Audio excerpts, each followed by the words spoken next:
जय Hind defence aspirants, स्वागत है त्रिशूल डिफेंस एकेडमी के यूट्यूब चैनल पे।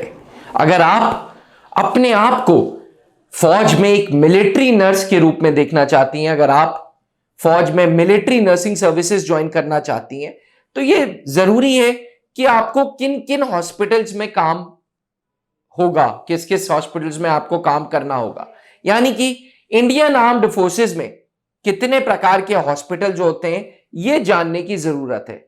और आज इस वीडियो में मैं अभिनव मेहरोत्रा यही बात करने आया हूं कि आखिर भारतीय फौज में, आर्मी, एयरफोर्स, नेवी में कौन कौन से हॉस्पिटल्स होते हैं।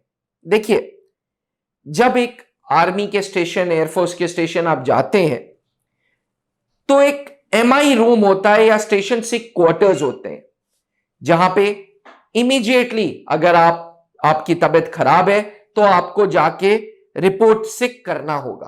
अब एमआई रूम या स्टेशन सिक क्वार्टर्स एसएसक्यू में कैप्टन रैंक के ऑफिसर या flying officer, squadron leader rank के ऑफिसर आपको मिलेंगे, फ्लाइट लेफ्टिनेंट या स्क्वाड्रन लीडर रैंक के ऑफिसर मिलेंगे, जो आर्म्ड फोर्सेस मेडिकल कॉलेज से जनरली एमबीबीएस जिन्होंने किया होता है। इस हॉस्पिटल में या स्टेशन सिक क्वार्टर्स में आपको किसी प्रकार की कोई मिलिट्री नर्स नहीं मिलेंगी, ना ही कोई एक्सपर्ट स्पेशलिस्ट मिलेंगे।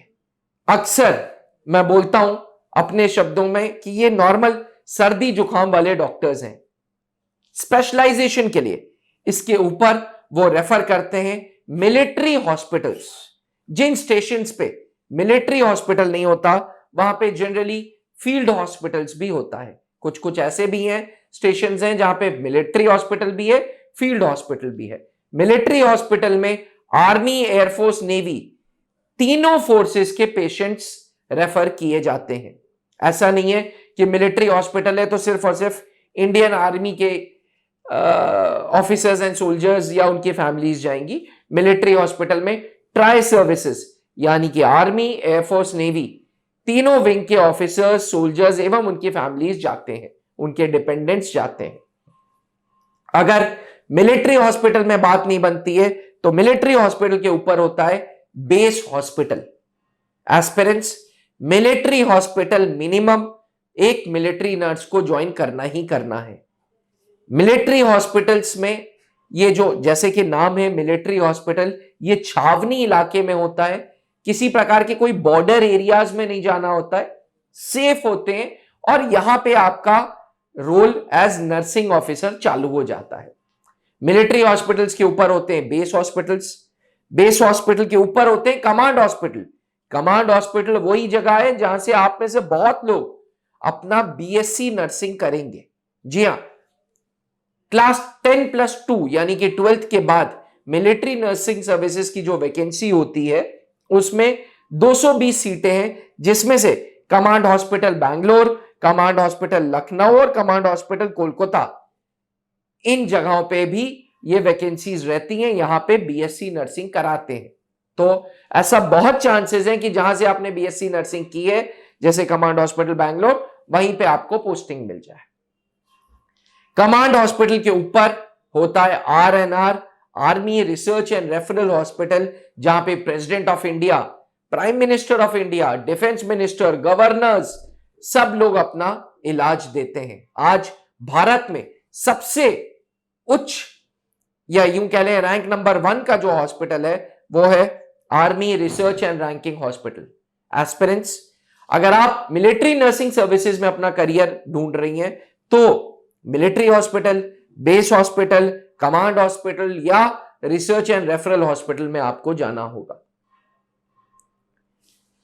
इंडियन आर्मी इस चीज का ध्यान रखती है कि आपको किसी फील्ड एरियाज में ना जाना पड़े, किसी एक्सट्रीम सर्कमस्टेंसेस में ना जाना पड़े, पर आपको एक बात याद रखनी है कि सारे हॉस्पिटल्स में इलाज डॉक्टर करता है, लेकिन केयर आप जैसी नर्सिंग ऑफिसर्स ही करेंगी। जी, मिलिट्री नर्सिंग सर्विसेज में एक बहुत बड़ा रीजन है क्यों आज मिलिट्री नर्सिंग सर्विसेज से फीमेल्स के लिए, बिकॉज वो इमोशनल क्वेश्चन देने की जरूरत है। कहा यह जाता है कि एक मरीज की अगर विल पावर स्ट्रांग है तो बड़ी सी बड़ी बीमारियों को वो अपने आप को उसकी बॉडी ट्रीट कर सकती है। और मिलिट्री नर्स या यूं कह लें एक नर्सिंग ऑफिसर का काम ही है पेशेंट्स की विल पावर स्ट्रांग करना, उनको एक पर्सनल टच देना, एक इमोशनल टच देना। एस्पिरेंट्स, आशा करता हूं कि आपको टाइप्स ऑफ हॉस्पिटल्स जो मिलिट्री में, आर्म्ड फोर्सेस में है, वो समझ आ गए हों।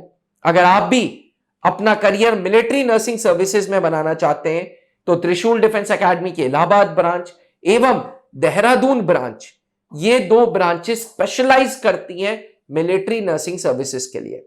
मैं आपको बता दूं 2022 से जो भी फीमेल एस्पिरेंट 17 से 25 साल के बीच में है, 10+2 में physics chemistry biology with English है, उसको अगर अब मिलिट्री नर्सिंग ज्वाइन करनी है तो नीट का एग्जामिनेशन देना है।